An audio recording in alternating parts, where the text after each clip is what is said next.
สวัสดีพี่น้องพ้องปายสุขคนพี่น้องมื้อนี้มาพบพ่อกันเช่นเดิมเช่นเคยกับเบาไอ้น้อยพี่น้องโอ้ยเสียงอยากเปลี่ยนพี่น้อง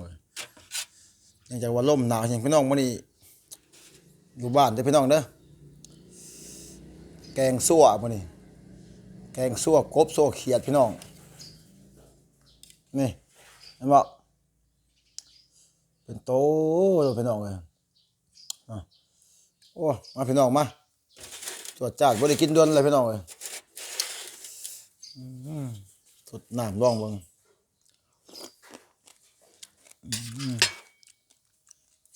เมื่อวานนี่ได้น้ำจิ้มพี่น้องเอ้ยแจ่วสิ้นดาดของหุงเครื่องสิ้นพี่น้องน้ำกันตัวนี้แจ่วพันปลาโยแจ่วพันปลาคือกันพี่น้องนะมี2-3แบบพี่น้องก็อย่าลืมของหุงเครื่องสิ้นนะแม่เด้อพี่น้องเด้อเพราะงั้นปลาแดกแล้วก็มีปลาแดกพี่น้องเลย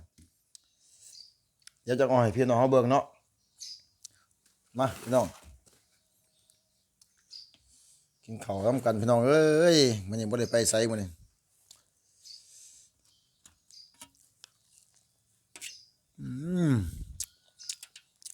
ผักกับก็มีโอ้ผักกาดพี่น้องผักกาดดอก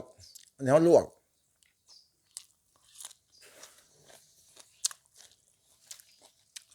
สลัดเนี่ยหอมบัวเนี่ยผักกาดฮิตเนี่ยพี่น้อง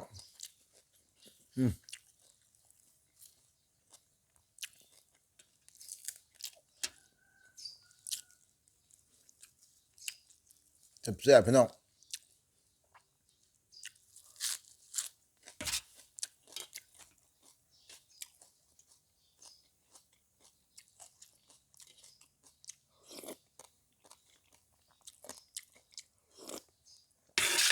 โอ้แซ่บคือเก่าพี่น้องเอ้ยมาพี่น้องมากินข้าวกับไว้หน่อย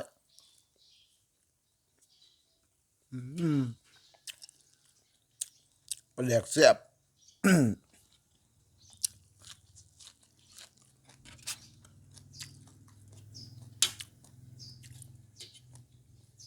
เป็นตัวแล้วพี่น้อง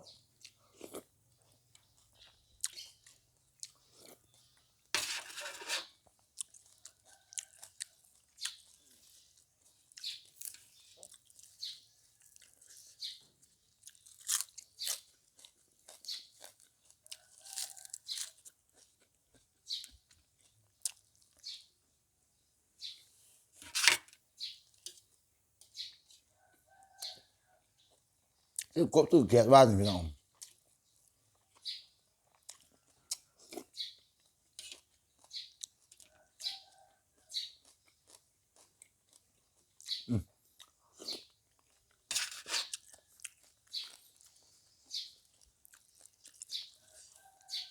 มันนี่มากกับบรรยากาศ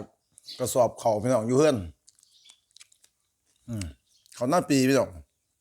บ่ได้หลายปานใดสอบหนึ่ง4 ถังพี่น้อง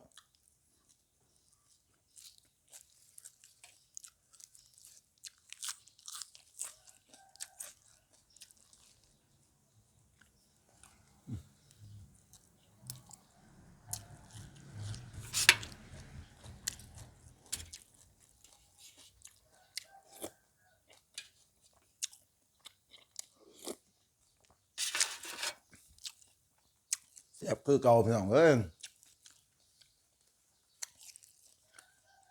แค่แต่ว่าเสียงเปลี่ยนแน่อากาศบ่เป็นใจลมหนาวแห้ง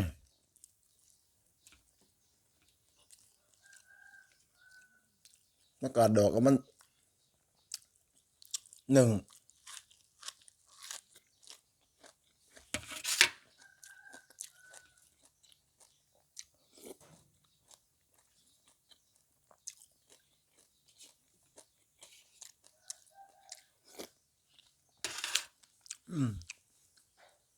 คักปันยังพี่น้อง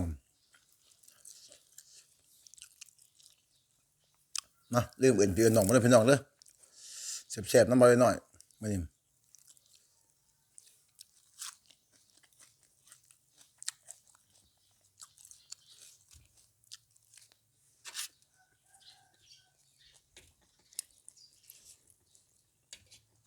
ขียดกบใช้เป็นตัวลูก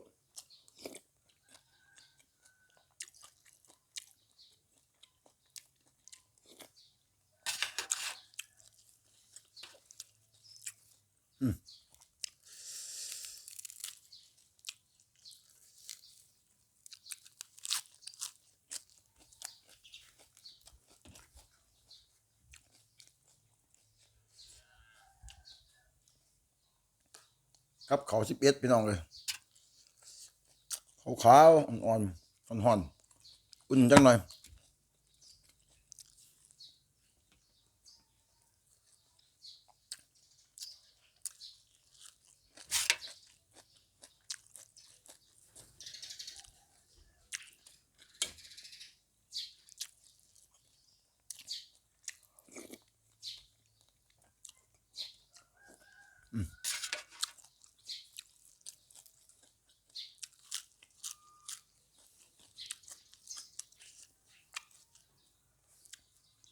บรรยากาศอยู่เกินกลัวพี่น้องเลยมันเมียนเขาไป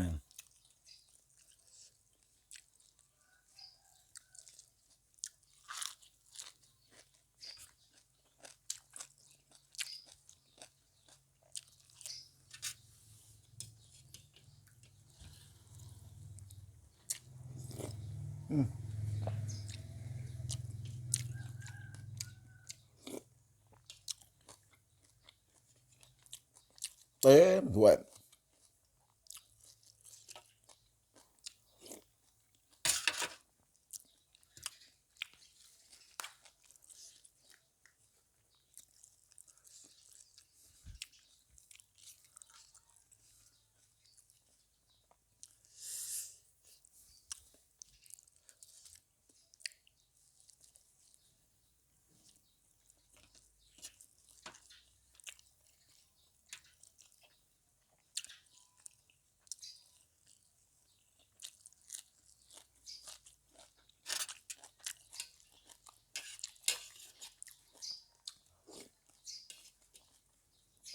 อ๋อ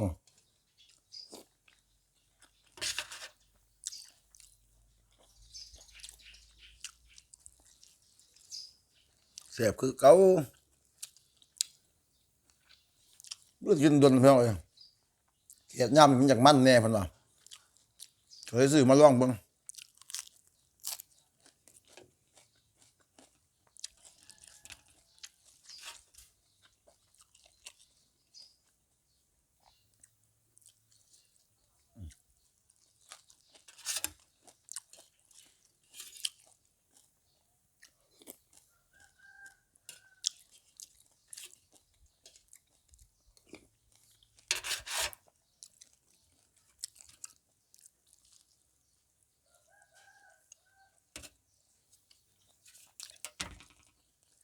ผักกาดดอกหนึ่งไม่แซ่บพี่น้อง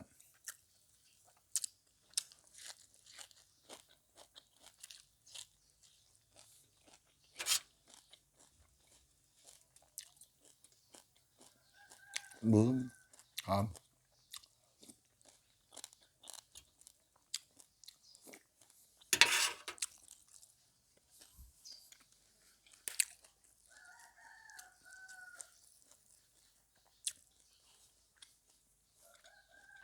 มันมืดนิดหน่อยพี่น้องเลย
บดพอดีพี่น้องเลย